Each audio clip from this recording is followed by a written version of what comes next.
Hi everyone, back to basic series में आप सबका स्वागत है।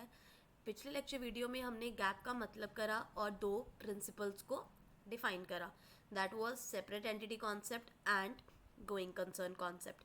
आज की क्लास में हम बाकी के कॉन्सेप्ट्स को अच्छे से एक्सप्लेन करेंगे। So I hope that is clear to you. अगर आप किसी भी गवर्नमेंट एग्ज़ाम की प्रिपरेशन कर रहे हैं, अकाउंट्स उसमें सब्जेक्ट है, या फिर आप बेसिक से अकाउंट्स करना चाहते हैं, आप 11th स्टैंडर्ड में या 12th स्टैंडर्ड में है, तो ये लेक्चर वीडियोज़, ये सीरीज़ आपके लिए बहुत हेल्पफुल होने वाली है। So let get started without wasting any time. So हम अभी पॉइंट नंबर जाएंगे, 12th पॉइंट तक हमने कर लिया। अब next point is money measurement concept. So guys, money measurement concept ये कहता है कोई भी चीज़ ऑर्गेनाइजेशन में जो होती है वो सिर्फ मनी में रिकॉर्ड होगी, मतलब उन्हीं ट्रांजेक्शन्स को रिकॉर्ड किया जाएगा जो कि मनी से रिलेटेड है। ठीक है। सो जो मॉनेटरी टर्म से रिलेटेड नहीं है, कौन सी चीज़ें मॉनेटरी टर्म से रिलेटेड नहीं होती? फॉर एग्ज़ाम्पल हम बात कर सकते हैं, किसी की रिटायरमेंट हो रही है या किसी की अपॉइंटमेंट हो रही है, किसी की कैपेबिलिटी के ऊपर बात करें, हम किसी की इमेज के ऊपर बात करें, इमेज अच्छी है बुरी है, उन सबको हम रिकॉर्ड नहीं कर सकते। और जो हमने रिकॉर्ड करना है वो भी कैश में करना है, बार्टर सिस्टम में नहीं करना या मीटर केजी में नहीं करना।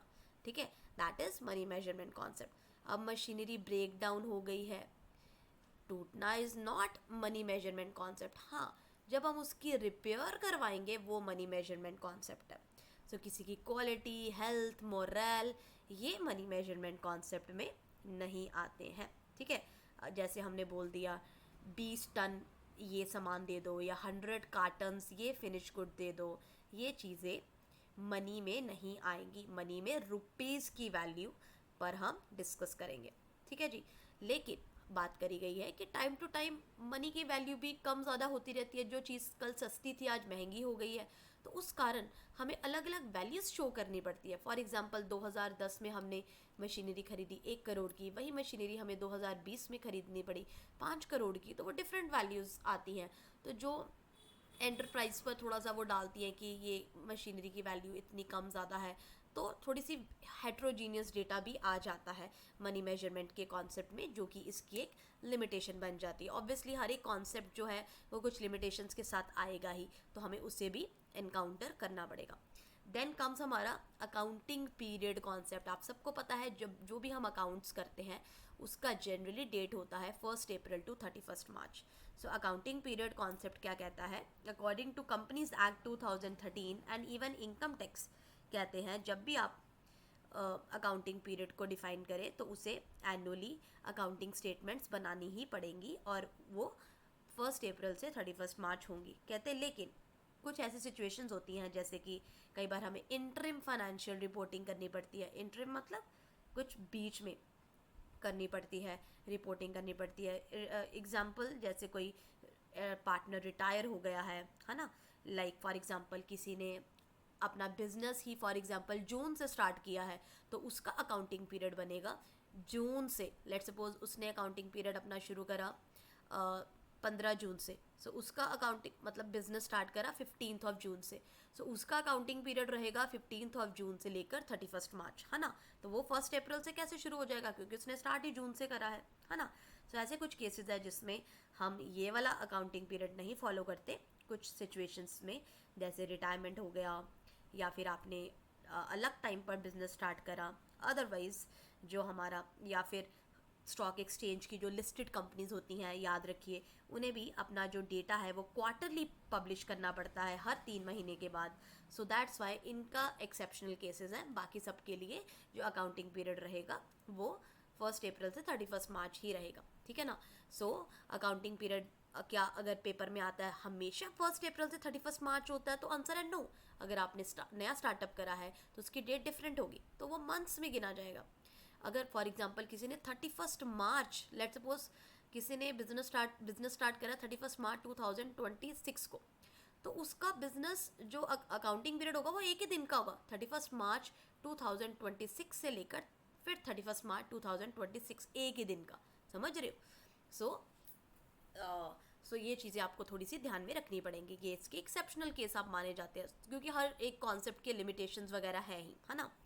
सो इसीलिए क्यों, और ये 1 साल का वैसे 1 अप्रैल से 31 मार्च क्यों रखा जाता है, ताकि हम प्रॉफिट्स, टैक्सेस और अदर रिक्वायरमेंट्स को फुलफिल कर सके। ठीक है, I hope that is clear.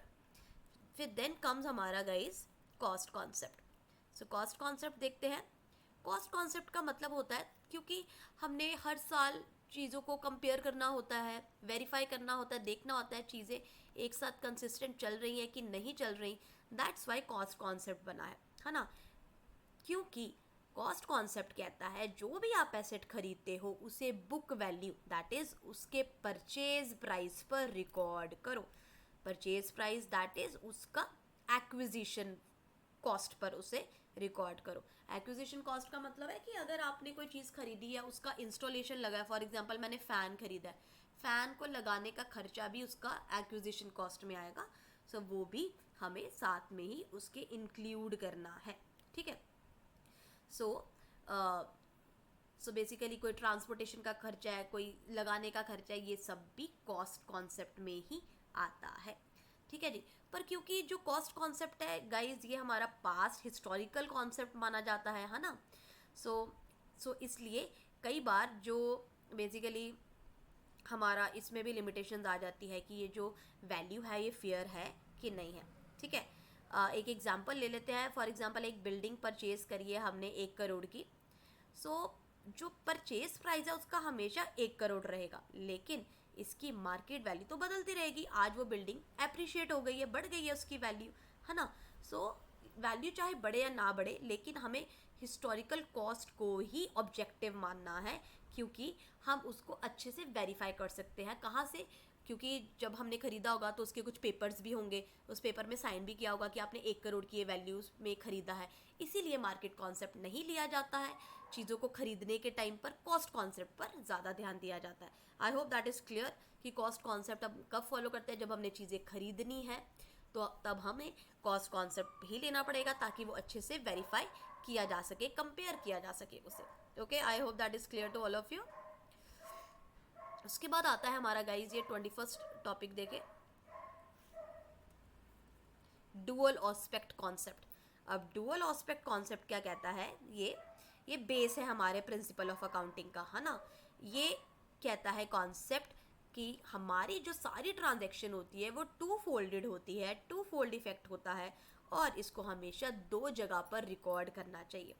For example, मैं पहली ही ट्रांजैक्शन जो हम वैसे करते हैं अपने जर्नल एंट्री में कि amount invested in a business, तो उसकी एंट्री क्या होती है, कैश टू कैपिटल, कैश आ रहा है कैपिटल के फॉर्म में, है ना।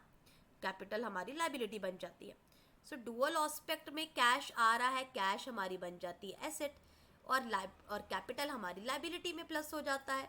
सो डुअल ऑस्पेक्ट कॉन्सेप्ट का सबसे पहले हमें पता होना चाहिए देयर आर 2 साइडेड, एक एसेट और दूसरी लाइबिलिटी और कैपिटल का मिश्रण। तो डुअल ऑस्पेक्ट में जब भी पेपर में डुअल ऑस्पेक्ट आएगा, सो आपको ये इक्वेशन पता होने चाहिए, asset is equal to liabilities plus capital. और कैसे हुआ, जैसे मैंने आपको amount invested in a business की एग्जांपल दी, है ना। सो हमेशा 2 साइड्स होंगी, ये नहीं कि जो कोई भी एंट्री है हमारी जर्नल एंट्री है उसमें दोनों या तो एसेट्स हो जाए या दोनों लाइबिलिटी हो जाए, ऐसा कभी नहीं होगा। एक लेफ्ट साइड बनेगा, एक राइट साइड बनेगा। लेफ्ट साइड हमारी एसेट होती है और right side liability plus capital, ठीक है, वो होगी। सो ये डुअल ऑस्पेक्ट से हमें बताया गया है कि there are always dual effect, है ना, डुअल इफेक्ट होगा। सो 2 इक्वल क्लेम्स होंगे, क्लेम्स एक आउटसाइडर का, एक ऑनर का, है ना। जो ऑनर की क्या होती है, हमारी ऑनर्स की क्या होती है, इक्विटी होती है ना, that is capital, and outsider की क्या होती है, लाइबिलिटी होती है। So there are always 2 sides. So इसको I hope that is clear. Then comes हमारा next concept is accrual concept. अब एक्रूअल कॉन्सेप्ट की तरफ चलते हैं, थोड़ा पॉज करके गाइस आप इसे ध्यान से देख लीजिएगा कि कोई पॉइंट आपका छूटे ना, ठीक है। सो एक्रूअल कॉन्सेप्ट का एक मतलब होता है आउटस्टैंडिंग। आउटस्टैंडिंग फॉर एग्जांपल, मेरी इस महीने का मैंने फीस पे करी है, ठीक है, 10,000 रुपये मेरी बनती है, मतलब मैंने इस महीने पढ़ लिया लेकिन अभी तक मैंने फ़ीस नहीं पे करी। पढ़ लिया मैंने लेकिन अभी पे नहीं करी, मतलब वो एक्रूअल है मैं रिकॉर्ड करूँगी अपने खर्चे में कि मैंने इस महीने या इस साल अपनी 10,000 की फ़ीस पे करनी है, लेकिन अभी तक मैंने पे नहीं की, मैंने टीचर को बोला है कि मैं थोड़ी देर बाद दे दूँगी, लेकिन है तो इस साल की ना। सो अक्रूवल कॉन्सेप्ट कहता है जो इस साल के लिए चीज़ है उसे कंसीडर करो, मतलब रिकॉर्ड करो, चाहे आपको मिली है चाहे नहीं मिली, आप उसे आउटस्टैंडिंग में डाल दो, ठीक है। सो कैश चाहे मिला है या नहीं मिला है, जो एक्रूवल है, जो आउटस्टैंडिंग है, उसे आप डालोगे ही डालोगे। I hope that is clear to you, ठीक है। उसके बाद हमारा आता है मैचिंग कॉन्सेप्ट। मैचिंग कॉन्सेप्ट कहते हैं, ठीक है, मैचिंग कॉन्सेप्ट का सबसे पहले मतलब क्या है कि जो चीज़ हमने स्टार्टिंग में रिकॉर्ड करी है वो जब साल ख़त्म होता है या जब वो ट्रांजैक्शन ख़त्म होती है तो उसका मैच करना चाहिए। ये नहीं कि रिकॉर्ड हमने कुछ करा है और मैच नहीं हो रहा। सो मैचिंग कॉन्सेप्ट बेसिकली हमें ये बताती है कि हमने फॉर एग्जांपल अगर प्रॉफिट कितना अर्न किया है या हमें नुकसान कितना हुआ है एक साल के अंदर अंदर सारे खर्चे माइनस करके। सो मैचिंग बेसिकली बताना चाहती है कि जो हमारे सारे खर्चे हुए हैं वो रेवेन्यू से मैच करने चाहिए। सो जब भी वर्ड मैचिंग आए तो आपने ये याद रखना है, revenue should be matched with expenses, कि हमारा इतना सेल हुई है उसके पीछे हमने कितना खर्चा करा। So revenue should be matched with expenses, लिख लीजिए अपनी लाइन में, ठीक है। सो कहते जो हमारा एक्सपेंस है वो हम तब नहीं शो करेंगे अगर हमने पेमेंट करी ही करी है, लेकिन अगर हमने उस एक्सपेंस को यूज़ करा है, खर्चा करा है रेवेन्यू जनरेट करने के लिए, तो चाहे हमने अभी कैश में पेमेंट करी है चाहे नहीं करी है, हम मैचिंग में उसको डालेंगे ही डालेंगे। फॉर एग्जाम्पल हम अपने एम्प्लॉयज़ को सैलरीज देते हैं, रेंट देते हैं, रेंट पे करते हैं, अपनी फैक्ट्री का इंश्योरेंस पे करते हैं। सो ये बेसिकली ज़रूरी नहीं अभी तक हमने पे करी है या नहीं करी, लेकिन ये सब भी ज़रूरी होते हैं एक बिजनेस को रन करने के लिए, या हमने अभी इनको पे करना है। सो हम इनके थ्रू ये भी बहुत बड़ा रोल प्ले करते हैं रेवेन्यू रिकग्नाइज करने के लिए। सो हमें इनको मैच करना पड़ेगा। सो सारे खर्चों को कंसीडर करना पड़ेगा, सारे जो अनसोल्ड गुड्स है उन्हें माइनस करना पड़ेगा, ये देखने के लिए कि कितना रेवेन्यू जनरेट हुआ है। सो बेसिकली इसमें रेवेन्यू को एक्सपेंस से मैच किया जाता है। I hope that is clear to all of you. फिर उसके बाद आता है हमारा रेवेन्यू रिकग्निशन कॉन्सेप्ट, जिसे हम रियलाइजेशन कॉन्सेप्ट भी कहते हैं। तो जो 27वां नंबर है जिसमें मैंने रियलाइजेशन कॉन्सेप्ट लिखा है, इसे रेवेन्यू रिकग्निशन भी लिख सकते हो, ठीक है जी। सो बेसिकली गाइस दो कॉन्सेप्ट है।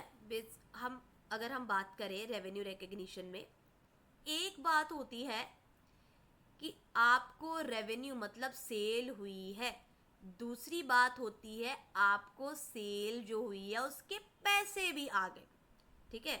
एग्जाम्पल लेते हैं। फॉर एग्जाम्पल आपने कुछ सेल करी है, ठीक है, गुड्स और सर्विसेज की, और आपको वहां से कैश आया, ठीक है। दूसरा होता है आपका कि आपको एक तो सेल वगैरह से पैसा आता है, ठीक है, और दूसरा कई चीज़ों में आपको जो पैसा आता है वो हम मान लेते हैं कि आपको इंटरेस्ट आया, कहीं से डिविडेंड आया, आपने कहीं पर पैसा लगाया हुआ है, ठीक है। सो यहाँ पर पॉइंट ये माना जाता है कि पैसा कहीं से भी आ सकता है, रियलाइज होना चाहिए, है ना। एक पॉइंट ये समझ आया, चाहे आपको कुछ बिजनेस में सेल करके आए, चाहे आपने कुछ इंटरेस्ट कमाया, डिविडेंड कमाया, सब एक पार्ट है पैसा आने का। लेकिन कहते इसमें लेट सपोज आपने जो पैसा कमाया है अभी आपके अकाउंट में क्रेडिट नहीं हुआ, मतलब लेट सपोज आपने कमा लिया है, शो हो रहा है, लाइक या हम कह सकते हैं मैंने उधार पर किसी को माल बेच दिया, तो अभी पैसा मेरे अकाउंट में नहीं आया, क्रेडिट सेल करी हमें, उसे भी हम रेवेन्यू तभी रियलाइज करेंगे, तभी हम उसे रेवेन्यू रिकग्नाइजेशन करेंगे। कब करेंगे? जब हमने वो कमा लिया, ज़रूरी नहीं कैश रिसीव हुआ है कि नहीं, इसमें भी। सो रेवेन्यू रिकग्निशन या रियलाइजेशन कॉन्सेप्ट यही कहता है आपको पैसे चाहे बाद में आए फिर भी आपने इसको कंसीडर करना है। क्यों? क्योंकि कई बार होता है आप पूरी बिल्डिंग लेट सपोज बना रहे हो, आपको पैसा थोड़ा थोड़ा करके मिलता है, एक फ्लोर आपने बनाया उसका थोड़ा पैसा मिल गया, या फिर टाइम लगता है 2-3 साल बनाने में, आपको सारा पैसा पहले ही मिल गया। सो यहाँ पर हमने बात करना है कि काम पूरा होने के साथ आपने उसे रियलाइज कब करा। ठीक है? सो चाहे आपको पैसा इंस्टॉलमेंट में मिल रहा है कई बार, लेकिन आपने रियलाइज तो किया ना। फॉर एग्जाम्पल आपको 1 लाख का प्रॉफिट हो गया, आपने 1 लाख आज ही डाल लेना है, चाहे वो आपको 1 लाख पूरे साल में मिल रहा है। एक साल इस साल मिला, 1 लाख इस साल मिला, 1 लाख अगले साल मिले, आपने सभी इस साल डाल लेना है क्योंकि वो आपको रियलाइज हुआ। I hope that is clear to all of you. ये हमारे थे प्रिंसिपल्स और कॉन्सेप्ट जिसे हम कहते हैं। अब उनकी गाइडलाइंस क्या है वो हम नेक्स्ट टॉपिक पे करेंगे। इन सबको अच्छे से करिए, और कोई प्रॉब्लम है तो मुझे बताएं। Thank you so much everyone, take care for and stay tune for the back to basics series, बहुत इंपॉर्टेंट है आपके लिए। और कमेंट सेक्शन में ज़रूर बताएं आपको कैसा लगा और क्या आपने और इसमें पढ़ना है, वो भी मेरे को आप डिस्कस करें।